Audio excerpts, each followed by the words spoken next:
You sit down to work at 9 o'clock a.m. You have your coffee, your laptop is open, and you tell yourself, okay, today is the day. I'm going to crush this project. But then, a thought creeps in. I'll just check my phone for 5 minutes, just to make sure I didn't miss anything important. You unlock the screen, you open Instagram, you scroll.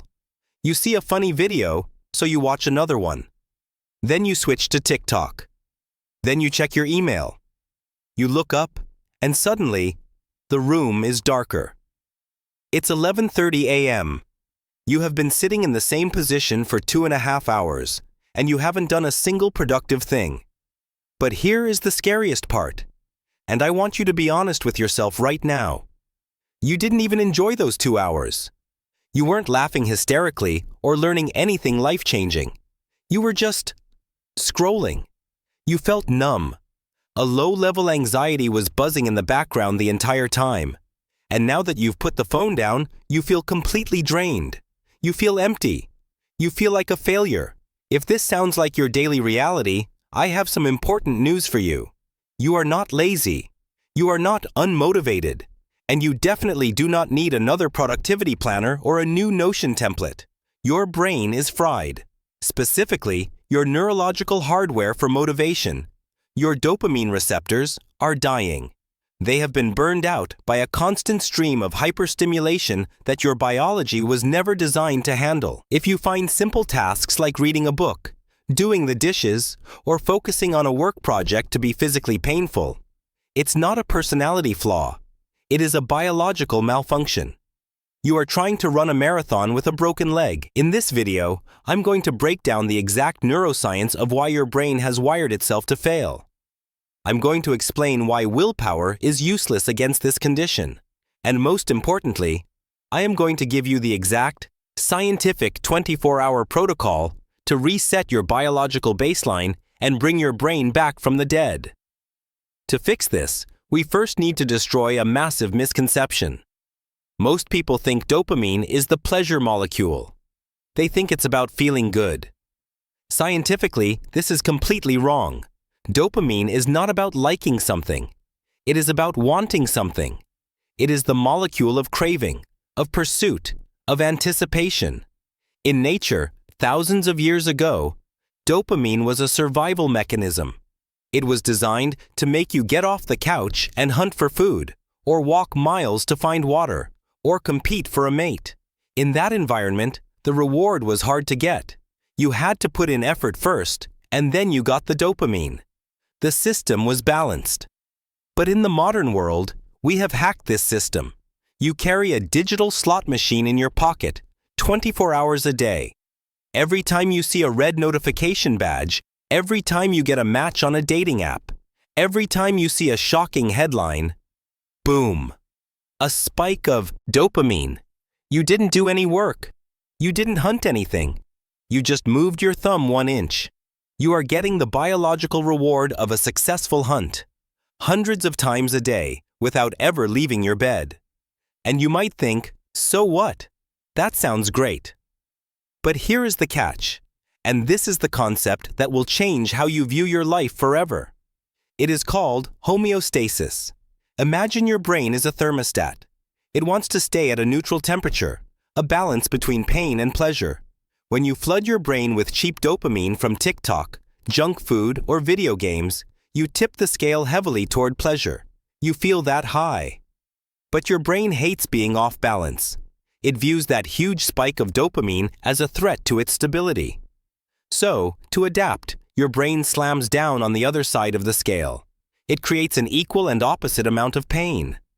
This is why, immediately after you binge-watch Netflix for 3 hours or finish a gaming session, you don't feel happy.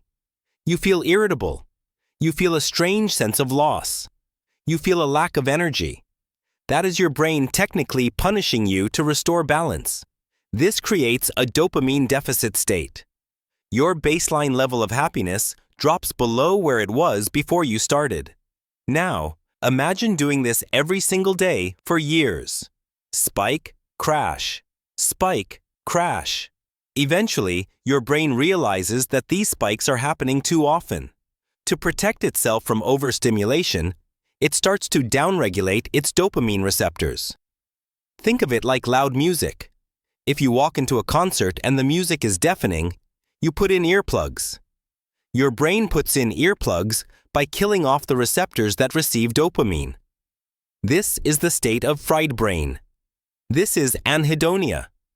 It means that normal, healthy activities, like talking to a friend, watching a sunset, or reading a book, literally cannot register in your brain anymore. They are too quiet. Your brain has its earplugs in. You have turned the volume knob of your life down to 0. And that is why you feel dead inside.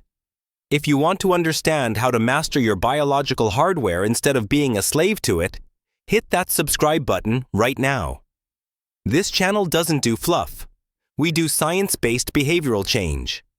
Welcome to the top 1% now. Let's talk about the trap you are in. When you are in this state, you probably try to force yourself to work. You try to use discipline. You sit at your desk and say, I am going to focus. But 5 minutes later, you are back on your phone. Why? Are you weak? No. You are fighting basic biology. Your brain is an energy-conserving machine. When your dopamine baseline is low, your brain enters a state of perceived scarcity. So, when you present it with 2 options. Option A, do difficult work. High effort, slow reward. Option B, check Instagram. 0 effort, instant reward. Your brain, in its damaged state, will choose option B every single time. It is a faulty survival instinct. You are trying to fight millions of years of evolution with a finite resource called willpower. You will lose that fight every single time. So you cannot think your way out of a broken chemical system. You have to act your way out. We need to perform a factory reset. I call this the 24-hour Neuro-Reset Protocol. I want you to pick one day this week. Sunday is usually the best day. And for 24 hours, you are going to follow 3 rules. These rules are non-negotiable. However, I have to warn you. Among these 3 rules, one is extremely uncomfortable, and 90% of people fail within the first 4 hours. It has nothing to do with your phone. But if you break this rule, the entire reset is pointless. I will tell you what it is in just a second. Rule number 1. The elimination. For 24 hours, you must remove all sources of cheap dopamine. We are going to starve the enemy. This means, first, no phone. Turn it off. Put it in a drawer in another room. Second, no computer. Unless you have a life or death deadline. Third, no video games, no junk food.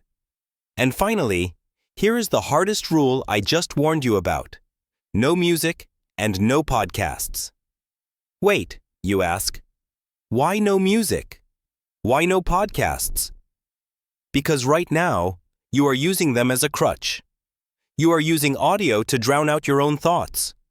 You are using them to fill every second of silence because you are terrified of being alone with your own mind. To make this protocol work, we need the silence. We need your brain to realize that the concert is over, so it can finally take the earplugs out. Rule number 2. Embrace the boredom. This is the most critical part. Around 2 p.m., the withdrawal will hit you. You will feel agitated. You will pace around the room. You will feel an intense physical itch in your brain to just check something. When this happens, do not fight it. Do not run from it. Sit down. Stare at a wall. Just sit there and feel it. That discomfort is the pain of healing. That is the feeling of your brain recalibrating. If you surrender, if you turn on the TV or grab your phone just for a second, you reset the clock to 0. If you can sit through the boredom without reacting to it, you are retraining your brain that it does not need constant stimulation to survive. Rule number 3. Low stimulation activities only. You need to be awake, but you must engage in activities that are high effort, low stimulation. What can you do? Write in a journal with a pen. Read a physical book, not a screen. Go for a walk without headphones to listen to the birds, or clean your house. Something magical happens around 6 p.m. on the day of the reset. You will be so bored, so deprived of dopamine, that you will look at your messy room or a pile of dirty dishes and your brain will say, "Hey, that looks fun." Suddenly, doing the dishes feels meditative. This is the first sign the protocol is working. Your brain has lowered its engagement threshold. You are taking the earplugs out. So you finish the 24 hours. You wake up the next morning. What happens now? If you wake up and immediately grab your phone to check all the notifications you missed, you have wasted your time. You will spike your dopamine right back up and crash immediately. To protect your progress, install the Create Before Consume rule. From this day forward, you are never allowed to consume cheap dopamine, social media, Netflix, until you have created something of value first. Flip the equation. Make dopamine the reward for effort, not the replacement for it. Look, I know this sounds extreme, but living a life where you are a slave to a 6-inch screen is what's truly extreme. Wasting the best years of your life scrolling through useless videos is extreme. Imagine waking up and actually feeling excited to work on your goals. Imagine having a conversation with a friend and being fully present. That version of you is waiting on the other side of these 24 hours. Your brain is plastic. It wants to heal. Give yourself one day. Just one day. I want you to make a small commitment right now. If you dare to accept this 24-hour challenge, comment the word reset down below. Don't just watch, take action. Let's see how many of us are actually serious about our lives. Now, once you fix your dopamine, you might realize you have another problem. You might have the will, but your physical energy is still low, especially in the mornings. That is not about dopamine. That is about your hormones and sleep quality. I have a completely separate protocol for that. Click this video right here, where I explain exactly why you wake up tired and the protocol to fix it. I'll see you there.